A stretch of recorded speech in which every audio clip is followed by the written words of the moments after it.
Hello guys and welcome back to TNT Madness. Today we're going to be doing something completely out of the ordinary, and that is something I'd like to start called How to Factions as a new series where I just do stuff relevant to factions. Like for example, this episode is just going to be how to make a faction base, because a lot of people, even I did, trip up on this step, and it's a very crucial part of factions is protecting your base, because every base is unraidable, but you can make it near impossible to raid. So that's going to be the whole point of this episode.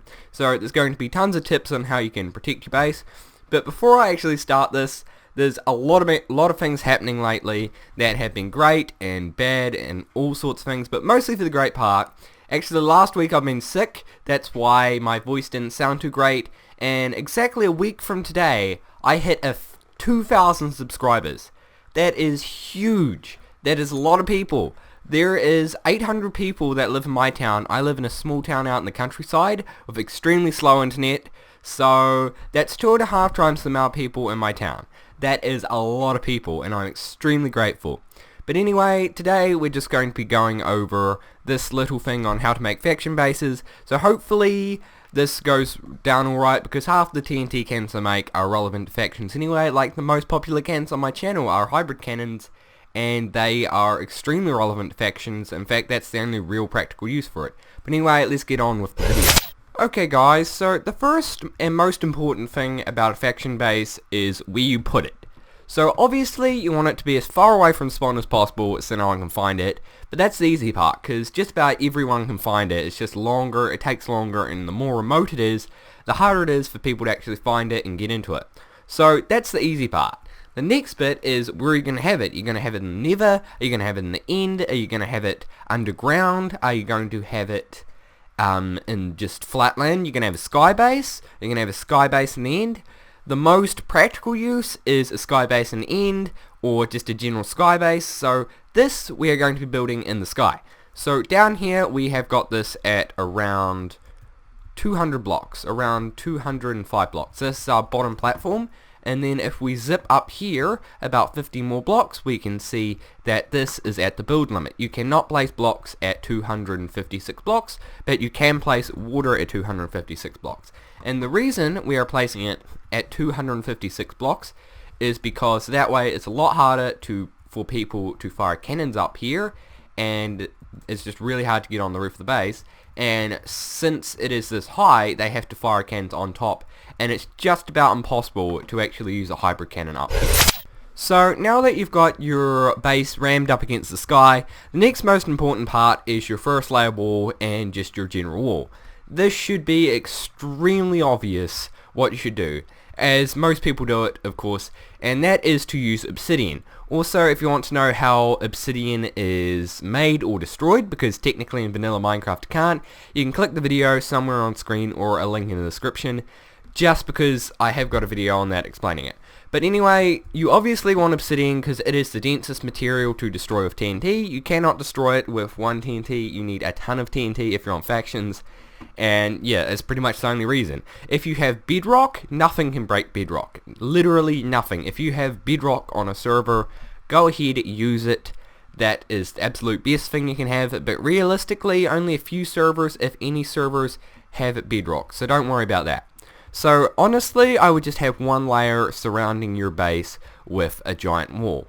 So after that, you're going to need a second wall, but before we get to that, we are going to be preventing people from getting above and below your base.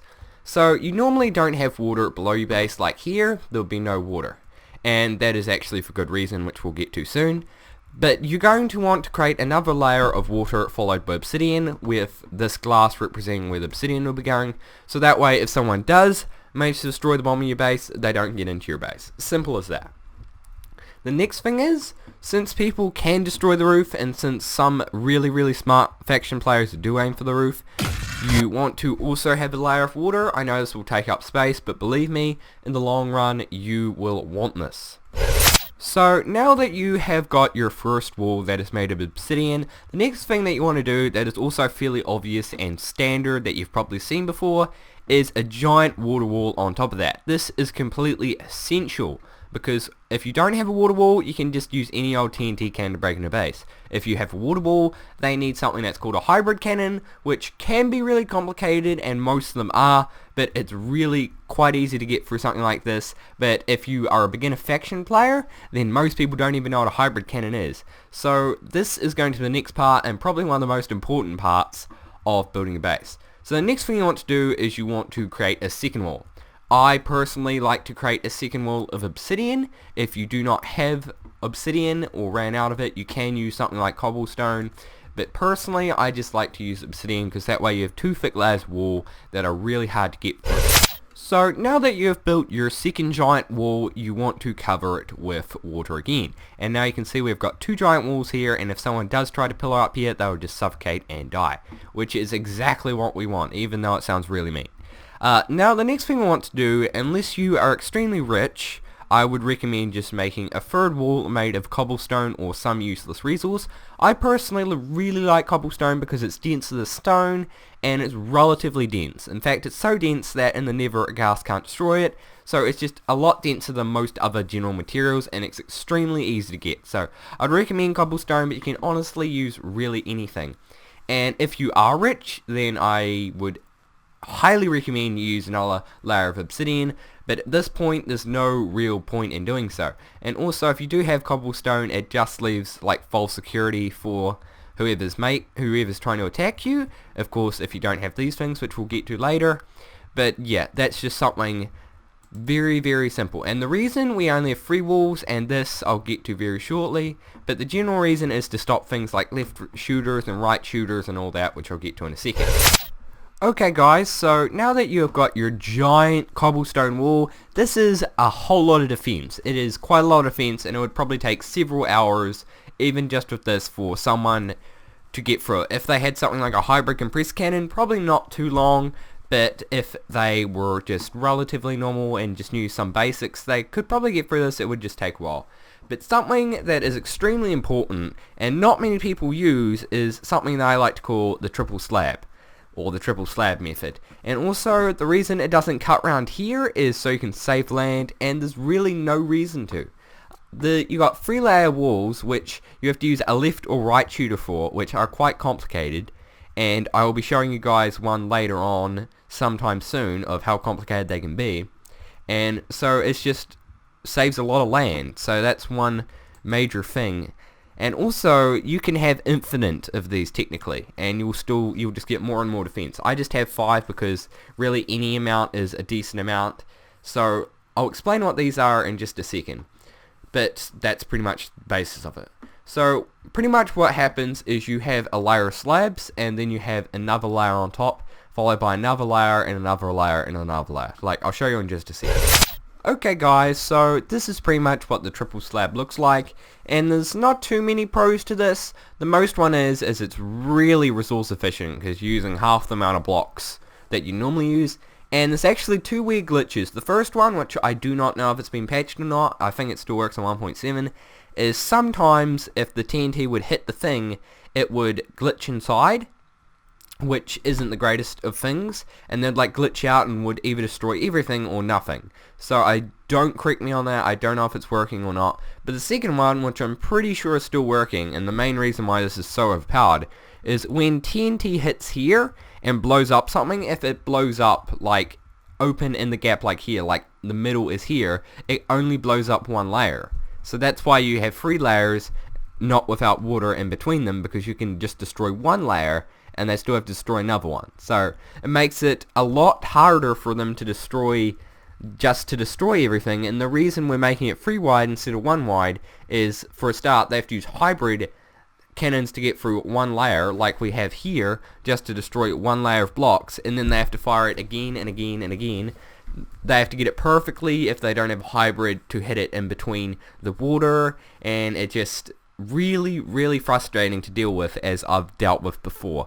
But these, if you hit it in the middle, then it's fine, it can destroy a large area, and then you've got to work with the hole that you've just made. So the denser these are, the harder it is for the cannon to make it. So you'd have like a hole here and a hole behind that, and it just gets really, really frustrating the deeper you get into it. So if you have something like this and you have it around every side, they are going to be extremely frustrated. So this, after you have got your main area, is extremely OP, and the reason I make it 3 wide instead of just 1 wall and these is because people can use left shooters, as I said, left hybrid shooters, which can be hard to make, but people do get sloppy sometimes with their bases, and it's quite easy to raid them because it's a lot cheaper and a lot less time consuming to use a left shooter than going through something like sideways like this.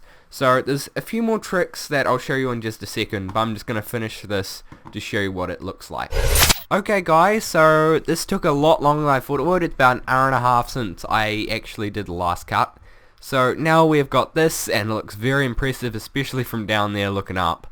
But now you've got technically your finished faction base. There's only one thing you really need to do, which is not something that you have to do, but there's 2 ways to solve it, and what that is water leakage. It's where the water goes all the way down so people can climb up it. It's not the world's biggest problem, but when you can make someone's day a little bit more frustrating and harder to actually get to your base, then that's great, because they less likely for them to raid your base. So the one way that you do, which is most common on faction servers, is you get a whole lot of sponge and you place it down under where the water is. So you place about 5, maybe 6 blocks below where the water is, so that way it's even level with the bottom of your platforms, so that way no water goes down, and if they do fall into the water, they fall down and die, and it's a good day for you, bad day for them. Or you could do another thing which is not that great, but the only reason I'm not showing the sponge thing on here is because you can't do it in vanilla. But the other thing you can do is create a giant cobblestone platform, or just any platform, to hold the water, which isn't as effective, but is still relatively effective. But anyway, that is the first episode of How to Factions. Very bland title, very anti-grammar title, because, you know, I can't grammar.